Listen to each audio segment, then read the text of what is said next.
제8장 주제 일과 삶의 균형이 필요하다.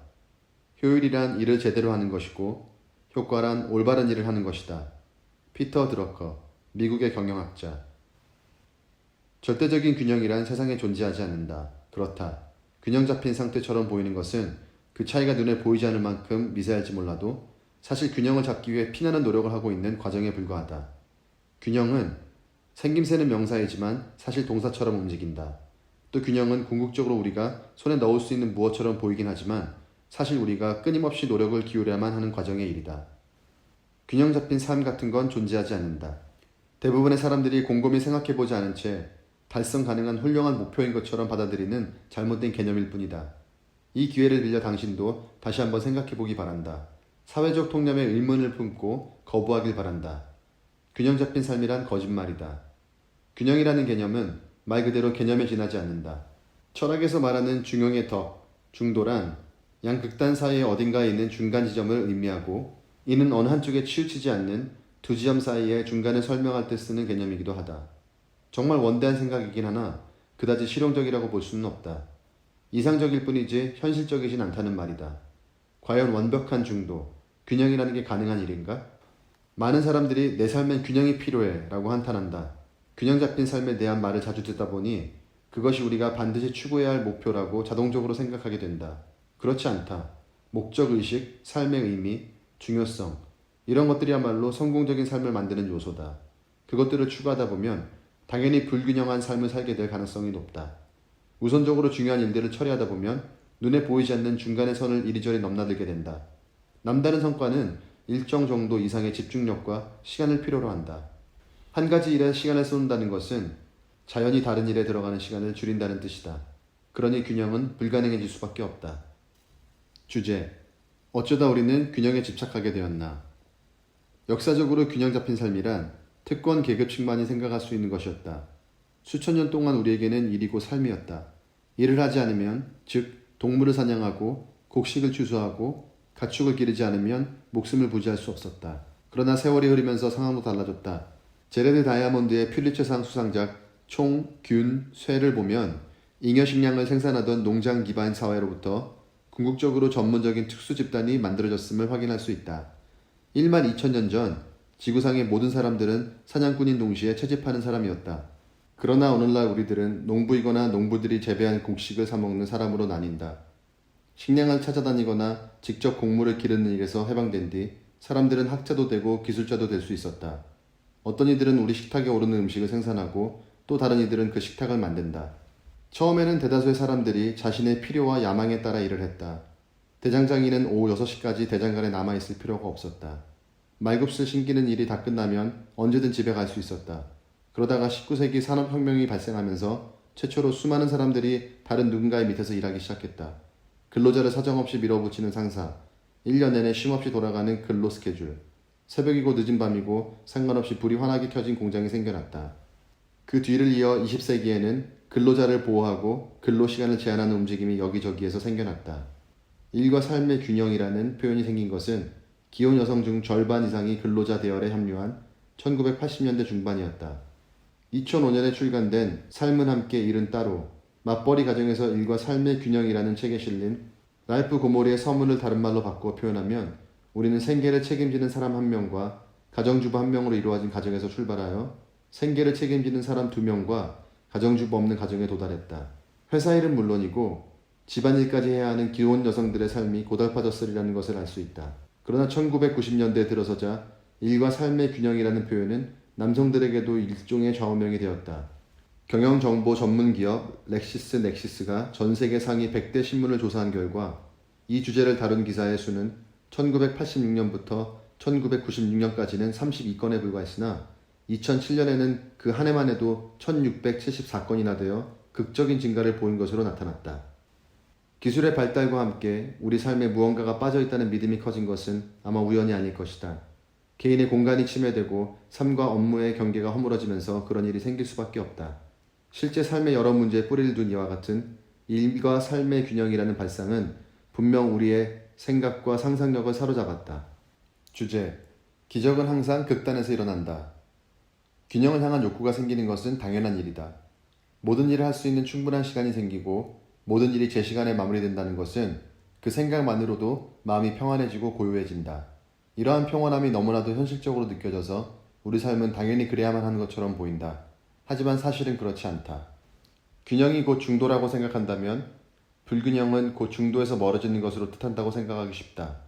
중도에서 너무 멀어지면 극단적인 삶을 살고 있는 셈이 된다. 그러나 중도적인 삶을 살 때는 어떤 일에든 많은 시간을 투자하기가 힘들어진다는 문제가 생긴다. 중도적인 삶을 살아도 괜찮은 때가 있는가 하면 그렇지 않은 때도 있다. 언제 중도를 택하고 언제 극단을 달려야 할지 아는 것이 본질적으로 지혜로운 삶을 사는 방식이다. 탁월한 성과는 바로 이와 같은 시간과의 타협을 통해 이루어진다. 균형을 추구하지 말아야 할 이유는 기적이 결코 중간 지점에서 일어나지 않기 때문이다. 기적은 바로 극단에서 일어난다. 여기에서 우리는 딜레마에 빠진다. 극단을 추구하다 보면 자신의 한계를 맞닥뜨리게 되기 때문이다. 우리는 본능적으로 성공이 자신이 지닌 능력의 한계, 가장 바깥쪽 가장자리에 있다는 걸 이해하고 있지만 그렇게 멀리까지 나가면 우리 삶에서 균형이 무너지지 않을까 덜컥 겁을 내고 물러난다. 주제: 시간은 결코 우리를 기다려주지 않는다. 중도를 택하는 것과 마찬가지로 극단적으로 달려가는 것 역시 늘 관리하기 힘들다는 문제가 있다. 너무 오랜 시간 일하다 보면 결과적으로 우리의 개인적 삶이 황폐해진다. 야근과 연장, 근무가 바람직하다는 헛된 믿음에 빠지면 내 삶이 없어 같은 말을 하면서 부당하게 일 탓을 하게 된다. 때로는 이와 정반대의 상황도 있다. 직장 생활이 방해를 하지 않는데도 개인적 삶 자체가 해야 할 일들로 가득 차 또 한 번 내 삶이 없어 라고 투덜거리는 것이다. 때로는 양쪽 모두에게 공격을 받기도 한다. 삶과 일 모두에서 해야 할 일들이 너무나도 많다고 느끼면 또 한 번 나에겐 왜 내 삶이 없는 거야 라고 외치는 것이다. 예전에 아내가 자기 친구 이야기를 들려준 적이 있다. 그 친구의 어머니는 학교 선생님이었고 아버지는 농부였다. 친구의 부모는 은퇴 후에 여행을 다닐 것을 기대하며 공상스러울 정도로 돈을 아끼며 평생 구두쇠처럼 살았다. 친구는 어머니와 함께 정기적으로 동네 옷가게에 가서 옷감과 옷본을 고르던 즐거운 기억을 가지고 있었다. 어머니는 그렇게 장만한 옷감으로 나중에 은퇴 후 여행을 다닐 때 입을 옷을 만들 것이라고 했다. 하지만 어머니는 결국 은퇴를 하지 못했다. 교직 생활의 마지막 해에 암에 걸렸고 얼마 뒤 숨을 거둔 것이다. 홀로 남은 아버지는 함께 모은 돈에 감히 손을 대지 못했다. 그것은 부부가 함께 모은 그들의 돈이었고 돈을 함께 쓸 아내가 곁에 없기 때문이었다. 아버지가 돌아가시고 난 후 친구는 부모님의 집을 정리하러 갔다가 벽장이 옷감과 드레스 옷본으로 가득 찬 것을 발견했다. 어머니가 돌아가신 후에도 아버지는 그것을 치우지 못했던 것이다. 어떻게 그럴 수 있었겠는가? 거기에는 너무나도 큰 의미가 담겨 있는데 지키지 못한 약속으로 가득 차 있어서 감히 들 수조차 없을 만큼 무겁게 느껴졌을 것이다. 시간은 우리를 기다려주지 않는다. 무언가를 지나치게 극단으로 몰아가며 뒤로 미루다간 그것을 영영 만나지 못하게 될 수도 있다. 거의 평생을 매일같이 야근하고 주말에도 일하던 아주 성공적인 사업가를 한 명 알고 있다.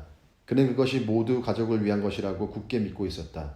언젠가 고된 일이 모두 끝나면 가족 모두가 노동의 결실을 즐기면서 함께 시간을 보내고 여행도 하고 그동안 하지 못했던 모든 일을 할 수 있을 것이라 여겼다. 오랜 세월에 걸쳐 회사를 키운 뒤 그는 얼마 전 회사를 매각하고 다음으로 무슨 일을 할지 생각하기 시작했다. 그에게 어떻게 지냈느냐 묻자 그는 자랑스레 아주 잘 지낸다고 대답했다. 사업을 키우는 동안에는 집에도 잘 못 들어가고 가족들도 거의 보지 못했었죠. 그래서 지금은 함께 휴가를 보내면서 잃어버린 시간을 메우고 있어요. 어떤지 잘 아시죠? 이젠 시간도 있고 돈도 있으니 과거의 그 세월을 되찾고 있는 것 같아요. 어린 자녀에게 잠들기 전 책을 읽어주거나 유치원 생일잔치에 참석하는 일을 정말로 되찾을 수 있다고 생각하는가?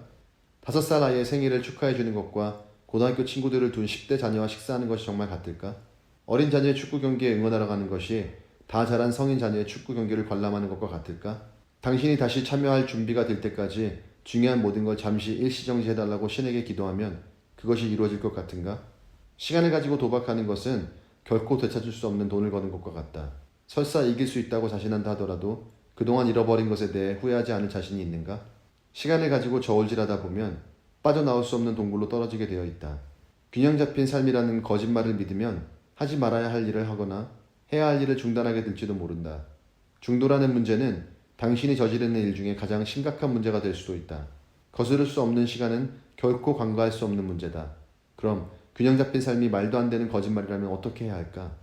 평형추처럼 반대되는 힘을 적용하여 중심을 맞춰주면 된다. 균형이란 말 대신 중심 잡기라고 해보자. 그러면 당신이 겪고 있는 일도 이해가 될 것이다. 이미 균형이 잡혀 있다고 우리가 믿는 것들도 실은 반대되는 힘을 적용하여 균형을 맞춰주고 있는 것뿐이다. 긴 장대를 들고 외줄타기를 하는 고개사가 대표적인 예다. 불과 몇 센티미터 너비의 줄기를 아슬아슬하게 건너는 고개사들의 모습을 잘 보면 그들이 때때로 장대를 좌우로 움직이며 수평을 맞추는 것을 볼 수 있다. 어느 한쪽으로 쏠리지 않게 중심을 옮기는 것이다. 만약 이 장대가 없다면 그들은 결코 안정적으로 줄을 건너갈 수 없을 것이다.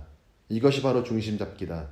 이 중심 잡기라는 것을 제대로 수행하기만 하면 균형이 잡힌 것처럼 보일 수 있다. 주제: 버리고 선택하고 집중하라. 균형이 안 잡혔다고 말하는 것은 대체로 우리에게 중요한 것, 즉 우선적으로 해야 할 일들이 제대로 처리되지 않았거나 충족되지 않았다는 뜻이다. 기억해둬야 할 것은 진정으로 중요한 일에 집중하다 보면 다른 무언가는 언제나 제대로 처리되지 않는다는 점이다. 아무리 애를 써도 하루, 일주일, 한 달, 1년, 그리고 삶이 끝날 때쯤엔 무언가 마무리되지 못한 일이 남게 되어 있다. 그것을 모두 해내려 애쓰는 건 소용없는 짓이다. 중요하지 않은 어떤 일들을 미완성인 채로 남기는 것은 탁월한 성과를 얻기 위해 반드시 치러야 할 대가와 같다. 하지만 모든 것을 미완의 상태로 남겨두어서는 안 된다. 이때 바로 중심 잡기가 필요하다. 다만 돌이킬 수 없을 정도로 멀리까지 가거나 나중에 돌아왔을 때 당신을 기다리는 것이 아무것도 없을 정도로 오래 걸리지 않으면 된다. 이는 당신의 삶에서 아주 중요하게 생각해야 할 문제다. 11년간 약 7,100명의 영국 공무원들을 조사한 바에 따르면 습관적인 야근이 생명에 위협을 줄 수 있다고 한다. 하루에 11시간 이상 근무한 사람은 심장질환에 걸릴 가능성이 67%나 높았다. 중심 잡기는 정신뿐 아니라 신체적 건강에도 큰 영향을 준다. 중심을 잡는 것에는 두 가지 종류가 있다.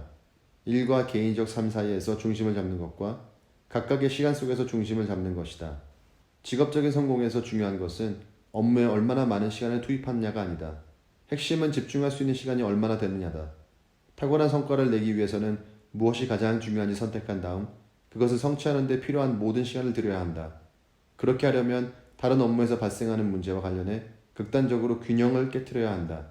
다른 문제는 손을 쓸 수 없을 만큼 악화되지 않도록 가끔씩 중심을 잡아주면 된다. 개인적 삶에서는 무엇보다도 안다는 것이 중요하다. 자신의 몸과 마음을 알고 가족과 친구를 알고 자신이 실질적으로 무엇을 필요로 하는지 알아야 한다. 삶을 즐기고 싶다면 이 중 하나도 놓쳐서는 안 된다.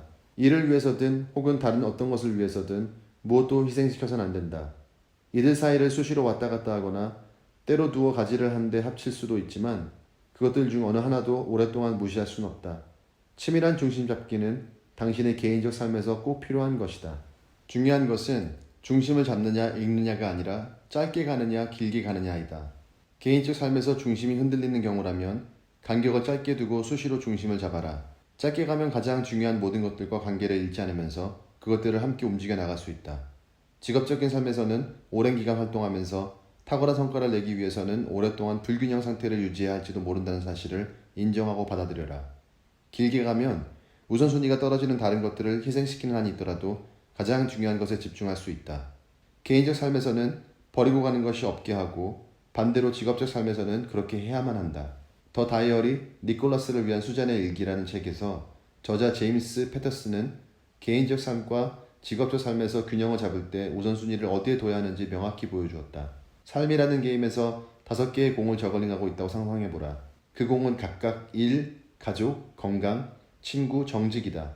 그리고 지금 당신은 그것들을 모두 떨어뜨리지 않고 성공적으로 저글링하고 있다. 하지만 어느 날 일이 곰으로 된 공이라는 걸 깨닫게 된다. 그걸 떨어뜨리면 도로 튀어오를 것이다. 하지만 다른 4개의 공, 즉 가족, 건강, 친구, 정직은 유리로 만들어져 있다. 그걸 떨어뜨리면 돌이킬 수 없이 흠이 나고 이가 나가거나 심지어 산산조각이 날 수도 있다. 주제: 우선순위와 균형은 함께할 수 없다. 균형의 문제는 사실 우선순위에 대한 문제다.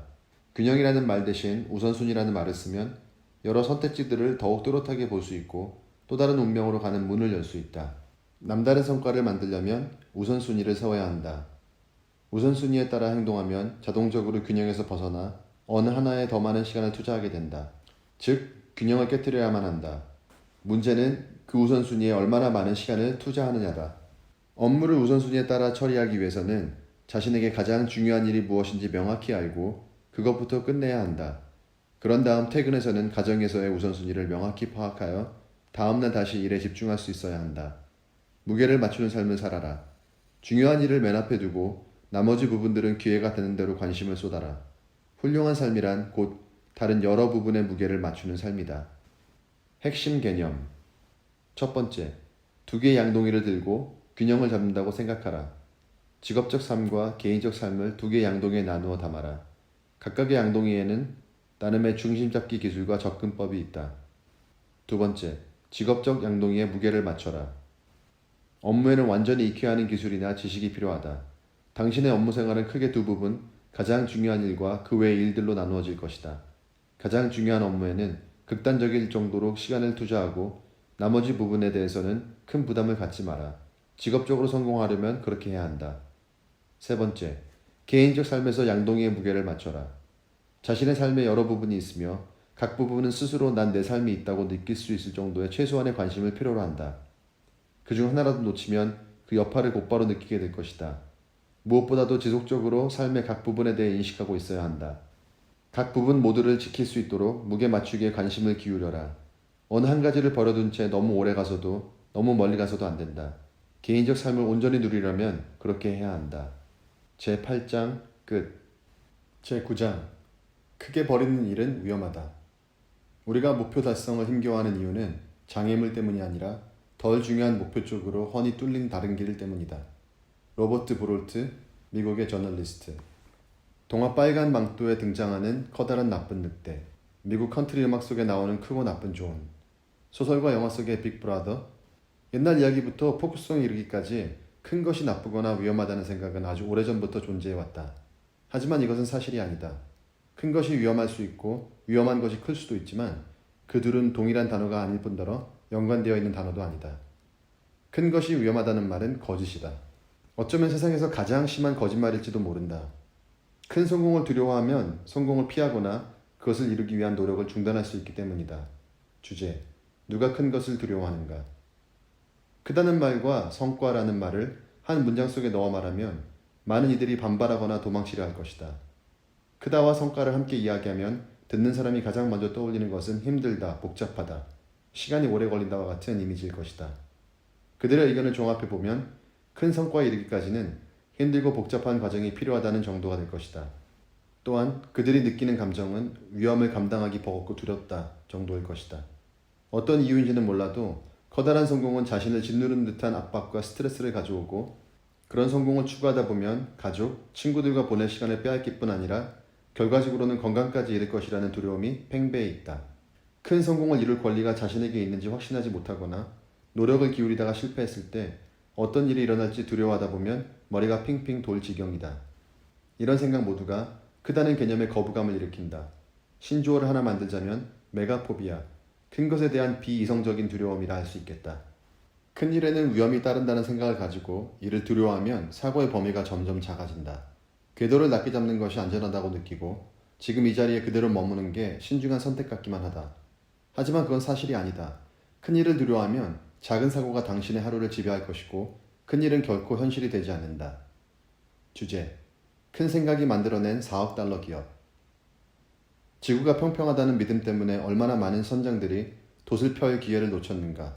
인간은 물속에서 숨을 쉴 수 없고 하늘을 날 수 없고 우주를 탐험할 수 없다는 생각 때문에 얼마나 많은 발전이 늦춰졌는가. 역사적으로 우리는 우리의 한계를 추정하는 실력이 형편없었다. 하지만 좋은 소식이 있다. 과학은 추측하는 것이 아니라 진보하는 기술이라는 점이다. 당신의 삶도 마찬가지다. 자신의 한계를 아는 사람은 없다. 지도에서는 경계와 한계가 뚜렷할지 몰라도 우리 삶의 경계와 한계는 명확하지 않다. 그런데 왜 자꾸 한계를 지으려 하는가? 예전에 크게 생각하는 것이 정말 현실적이라고 생각하느냐는 질문을 받은 적이 있었다. 나는 잠시 생각에 잠겼다가 이렇게 말했다. 먼저 한 가지 묻겠습니다. 당신은 당신의 한계가 어디까지인지 알고 있나요? 아니요. 그래서 나는 그러면 첫 번째 질문이 필요 없는 것이 아니냐고 대답했다. 닿을 수 있는 궁극적인 천장의 높이가 얼마나 되는지 아는 사람은 아무도 없다. 그러니 그것에 대해 걱정하는 건 시간 낭비일 뿐이다. 누군가가 당신에게 일정 정도 이상의 성공을 거둘 수 없을 거라고 말한다면 어떻게 하겠는가? 절대 닿을 수 없는 한계를 미리 정해두라고 한다면 당신은 어느 수준을 택하겠는가? 높은 것 아니면 낮은 것?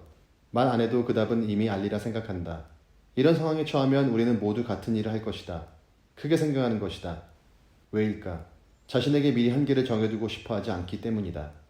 크게 생각하는 것은 곧 자신이 어떤 사람이 될 수 있는지 생각하는 것이다. 이 개념을 받아들이면 큰 것을 다르게 바라볼 수 있게 된다. 그런 의미에서 큰 것이란 가능성의 도약이라는 말로도 바꿔 이야기할 수 있다. 새로 입사한 인턴 사원이 이사회에 앉은 자신을 상상하는 것이나 낯선 땅에 방금 도착한 무일푼의 이민자가 성공적인 기업가가 된 자신의 모습을 상상하는 것도 모두 이에 해당한다. 또한 그것은 스스로 익숙하고 편안함을 느끼는 범위를 벗어나게 만드는 대담한 상상인 동시에 당신의 가장 큰 기회를 빗어주는 거울과 같다. 큰 성과를 가능하다고 믿으면 기존과는 다른 질문을 던지게 되고 다른 길을 따르게 되며 새로운 것들을 시도할 수 있게 된다. 그리고 그것들은 다시 지금까지 당신의 머릿속에만 있었던 다양한 가능성들의 문을 열어준다. 사비어 바티아는 전 재산 $250를 손에 쥔 채 미국에 왔지만 그는 혼자가 아니었다. 그에게는 역사상 그 어떤 기업보다도 빠르게 성장하는 회사를 세우겠다는 큰 계획과 믿음이 있었다. 그리고 마침내 그는 해냈다. 핫메일을 세운 것이다. 혜성처럼 등장한 핫메일을 지켜보던 마이크로소프트는 $4억 돈을 주고 그 회사를 매입했다. 그의 멘토인 파루크 아르자니의 말에 따르면 바티아의 성공은 크게 생각하는 그의 능력과 직접적으로 연관되어 있었다. 내가 만났던 수백 명의 다른 기업가들과 차이점이 있다면 사비어는 어마어마하게 큰 꿈을 꾸었다는 겁니다. 실제로 제품을 만들어내기 전에도 사업을 뒷받침할 자본을 얻기 전에도 그는 수억 달러 상당의 큰 기업을 세우겠다는 확신에 차 있었죠. 그는 실리콘밸리에서 발에 차일 정도로 많은 그저 그런 흔한 기업을 세우지 않을 거라는 굳은 믿음을 가지고 있었습니다. 시간이 흐르면서 난 깨닫게 되었죠. 그가 정말로 해낼 것 같다고. 현재 핫메일은 3억 6천만 명 이상의 사용자를 거느린 세계에서 가장 성공적인 웹메일 서비스 중 하나로 자리매김하고 있다. 주제: 성공은 생각의 크기에 비례한다. 크게 생각하는 것은 탁월한 성과를 올리는 데 빠져선 안 될 필수 요소다. 성공하려면 행동이 필요하고 행동은 생각을 필요로 한다. 하지만 여기에는 한 가지 조건이 있다. 커다란 성공의 발판이 되는 행동은 큰 생각에서 비롯된다는 점이다. 이러한 관점에서 보면 크게 생각하는 것이 얼마나 중요한지 잘 알 수 있다. 모두에게 주어진 시간은 같고 열심히 일하는데도 한계가 있다. 업무 시간 동안 무엇을 하느냐가 성과를 결정짓는다. 그리고 무엇을 하느냐는 생각에 따라 정해진다. 우리가 얼마나 크게 생각하느냐는 얼마나 높은 곳까지 이를 것인가를 결정짓는 발판이 된다. 이렇게 생각해보자. 난이도에 상관없이 성과는 당신이 하는 일과 그것을 하는 방법, 그리고 누구와 그 일을 하느냐에 따라 결정된다. 문제는 당신을 일정한 성취 수준까지 데려다주는 무엇을, 어떻게, 누가의 결합이 자연스럽게 다음 단계의 성공을 위한 결합으로 바뀌진 않는다는 점이다. 어떤 일을 제대로 끝마쳤다고 해서 언제나 다른 일을 더 나은 방식으로 할 수 있는 기반이 생기는 것도 아니고 한 사람과의 관계가 자동적으로 다른 사람과의 더 성공적인 관계의 기회를 마련해 주는 것도 아니다. 안타깝게도 각각의 모든 일이 다음 단계를 위한 일들의 초석이 되는 것은 아니다. 무언가를 한 가지 방식으로 하는 법을 배웠다면, 그리고 맺고 있는 인간관계가 한정적이라면 더 많은 것을 성취하고 싶은 마음이 생기기 전까지는 그것만으로도 충분할 수 있다. 하지만 그때가 되면 비로소 뚫고 올라가기 너무 힘든 인공적인 성취의 천장을 만들어 놓았다는 것을 깨닫게 될 것이다. 사실상 자신을 상자 안에 가두어둔 셈이다. 하는 일과 일을 하는 방법, 함께하는 사람들 모두를 생각할 수 있는 최대치를 상상해보라. 끝을 모를 정도로 큰 상자라면 아마 평생토록 그 어떤 벽에도 부딪히지 않을 것이다. 자신의 커리어나 사업을 재창조하겠다는 사람들의 말을 듣다 보면 자신을 가둔 작은 상자 때문에 그런 결심을 하게 된 경우가 많다. 오늘 만드는 상자가 내일이면 당신에게 더 큰 힘을 줄 수도, 당신의 움직임을 제한할 수도 있다. 그것은 더 높은 수준의 성공으로 가기 위한 발판이 될 수도 있고 상자가 되어 당신을 그 자리에 거둘 수도 있다. 크게 생각하는 것은 오늘도 그리고 내일도 남다른 성과를 낼 수 있는 최고의 기회를 제공한다. 아서 기네스가 첫 번째 맥주 양조장을 세웠을 때 그는 호기롭게 9,000년짜리 공장 임대 계약을 맺었다. 조앤 롤링이 해리포터를 처음 구상했을 때에는 총 7권 중 첫 번째 책의 첫 장을 쓰기도 전에 호그와트에서의 7년을 꿈꾸었다. 샘 월트는 첫 번째 월마트를 열기 전에 이미 사업을 너무나도 크게 구상한 나머지 상속세를 줄이기 위해 미래의 부동산 계획까지 미리 세워야겠다고 생각했다. 그는 크게 되기도 전에 크게 생각함으로써 가족들이 부동산세로 내야 할 돈을 110에서 130억 달러나 줄여나왔다. 세계에서 가장 큰 기업의 부를 최소한의 세금으로 후손에게 물려주려면 처음부터 크게 생각해야 할 필요가 있는 법이다. 크게 생각하는 것이 사업에만 극한되는 것은 아니다. 캔디스 라이트너는 딸이 음주운전 뺑소니 사고로 목숨을 잃은 뒤 1980년에 음주운전에 맞서는 어머니들, 이하 MADD이라는 단체를 설립했다. 오늘날 MADD는 30만 명이 넘는 사람들의 목숨을 구했다. 캐나다의 라이언 레작은 선생님에게서 물 부족으로 고생하는 사람들의 이야기를 듣고 1998년에 6살의 나이로 아프리카에 깨끗한 물을 주기 위한 운동을 시작했다. 오늘날 그의 단체인 라이언스 웰은 16개국에 75만 명이 넘는 사람들의 생활 환경을 개선하고 위생적이고 안전한 물을 제공하고 있다. 데릭 카용고는 매일 호텔방마다 새로운 비누를 배치하는 것을 얼마나 큰 낭비이고 거기에 어떤 가치가 숨겨져 있는지 깨달았다. 그래서 2009년에 세계 비누 프로젝트를 시작하여 호텔에서 쓰고 남은 비누를 재활용해 21개 국가에 25만 개 이상의 비누를 제공했다. 이는 최빈국 사람들이 손을 청결하게 씻을 수 있게 함으로써 유아 사망률을 낮추는 데 일조하고 있다. 커다란 질문을 던지는 건 언뜻 겁이 날 수도 있다. 커다란 목표가 처음에는 닿을 수 없는 것처럼 보일 수 있다. 하지만 처음에는 말도 안 되는 것처럼 보이던 일이 막상 시작하고 나자 생각보다 쉬웠음을 깨닫게 된 적이 얼마나 많았는가. 때로는 일이 상상했던 것보다 쉬울 때도 있고 때로는 생각보다 훨씬 힘들 때도 있다. 바로 그런 때 큰 성과를 올리기 위한 여정에서 자기 자신도 더 커진다는 사실을 깨닫는 것이 중요하다. 크게 되려면 성장이 필요하다. 그리고 큰 목표에 도달할 때쯤이면 당신도 이미 성장해 있을 것이다. 멀리서는 오를 수 없는 높은 산처럼 보이던 것도 거기에 도달했을 땐 그저 작은 언덕처럼 보일 것이다. 적어도 당신의 커진 키에 상대적으로 비교하면 말이다. 당신의 생각, 기술, 인간관계, 무엇이 가능하고 그것을 성취하려면 무엇이 필요한지에 대한 생각, 이 모두가 커지기 위한 여정에서 다 같이 자라난다. 큰 것을 경험할수록 당신도 커진다. 주제: 성장의 사고방식이 가져온 세상의 혁명. 스탠포드 대학교의 심리학자 캐롤 드웩 교수는 40년 넘는 시간 동안 우리의 자아상이 우리의 행동에 어떤 영향을 미치는지 연구했다. 그녀의 연구는 크게 생각하는 것이 왜 그리 중요한지에 대한 위대한 통찰을 제공한다. 어린이들을 대상으로 한 드웩의 연구는 하나의 행동에 담긴 두 가지의 사고방식을 보여준다. 하나는 크게 생각하면서 성장을 추구하는 성장의 사고방식이고 다른 하나는 인공적인 한계를 가하고 실패를 피하려 하는 고정된 사고방식이다.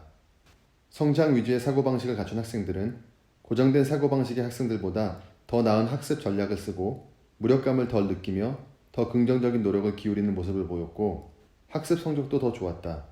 또한 자기 삶의 한계를 정하지 않고 잠재력을 최대한 발휘할 가능성이 높았다. 드웩은 사고방식이 변할 수 있다고 주장한다. 다른 어떤 습관과 마찬가지로 올바른 사고방식이 자리 잡을 때까지 사고의 방향을 바꿀 수 있다는 말이다. 스콧 포스톨이라는 사람의 이야기를 들려주고자 한다. 그는 새로운 팀에 필요한 인재들을 뽑는 자리에서 지원자들에게 이 1급 기밀 프로젝트를 맡으면 많은 실수를 저지르며 고생하겠지만 결과적으로 평생 기억에 남을 무언가를 하게 될 기회가 무궁무진할 것이라고 말했다.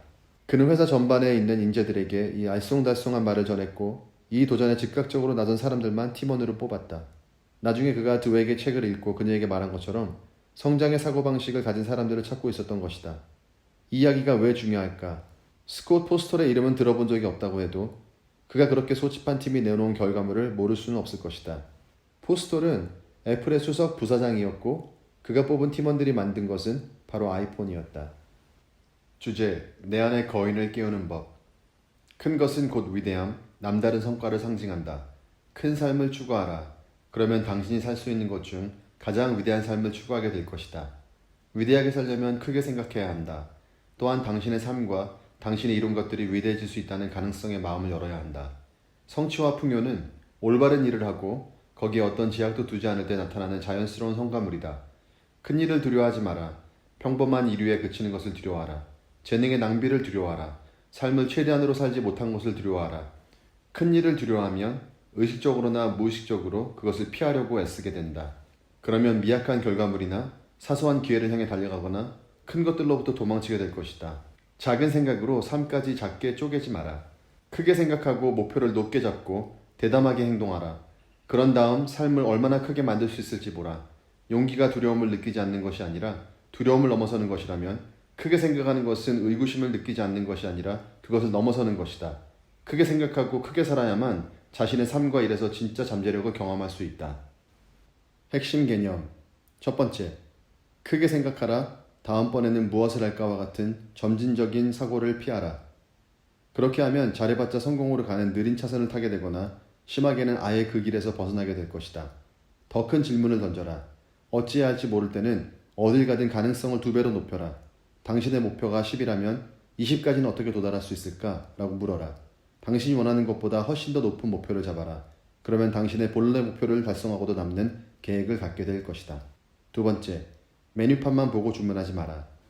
애플의 유명한 1997년 광고 다르게 생각하라에는 무하마드 알리, 밥 딜런, 아인슈타인, 알프레드 히치콕, 피카소, 간디, 그리고 사물을 다르게 본 사람들과 우리가 아는 세상을 뒤바꿔 놓은 아이콘 같은 사람들이 등장한다. 여기서 요점은 그들이 이미 쓸 수 있는 선택지를 바탕으로 자신의 길을 택하지 않았다는 것이다. 그들은 그전에 아무도 상상조차 하지 못한 결과물을 꿈꾸었다. 그들은 메뉴판을 무시하고 자기가 원하는 것을 주문했다. 그 광고가 우리에게 상기시키듯 자신이 세상을 바꿀 수 있다고 믿을 정도로 미친 사람만이 그렇게 할 수 있다. 세 번째, 대담하게 행동하라. 아무리 생각을 크게 해도 대담한 행동이 생각을 뒤따르지 않으면 어떤 결과도 이룰 수 없다. 큰 질문을 던진 다음에는 그에 대한 해답을 찾고 난 뒤 세상이 어떤 모습으로 바뀔지 한번 상상해보라. 그래도 그 모습을 상상할 수 없다면 이미 그런 꿈을 이룬 적이 있는 사람들에 대해 알아보아라. 해답을 찾아낸 사람들은 어떤 모델과 시스템, 습관을 가지고 있었으며 다른 이들과의 관계는 어땠는가? 우리는 각자 다른 존재이긴 하지만 다른 이들에게 꾸준히 통하는 방법은 대부분 우리에게도 통하는 법이다. 네 번째, 실패를 두려워하지 마라. 실패는 성공이라는 남다른 성과를 향해 가는 여정의 일부다. 성장하는 사고방식을 갖고 그 사고방식이 자신을 어떤 목적지로 데려다 줄지 겁내지 마라. 탁월한 성과는 성공을 통해서만 만들어지는 것이 아니다. 탁월한 성과는 실패를 통해서도 만들어진다. 아니, 실패를 통해 성공에 이를 수 있다고 말하는 것이 가장 정확할 것이다. 우리는 실패하면 멈추고 성공을 위해 무엇을 할 필요가 있는지 묻고 실수를 통해 배우고 성장한다. 실패를 두려워하지 마라. 그것을 학습 과정의 일부라 여기고 자신의 진정한 잠재력을 끊임없이 찾아라. 제9장 끝.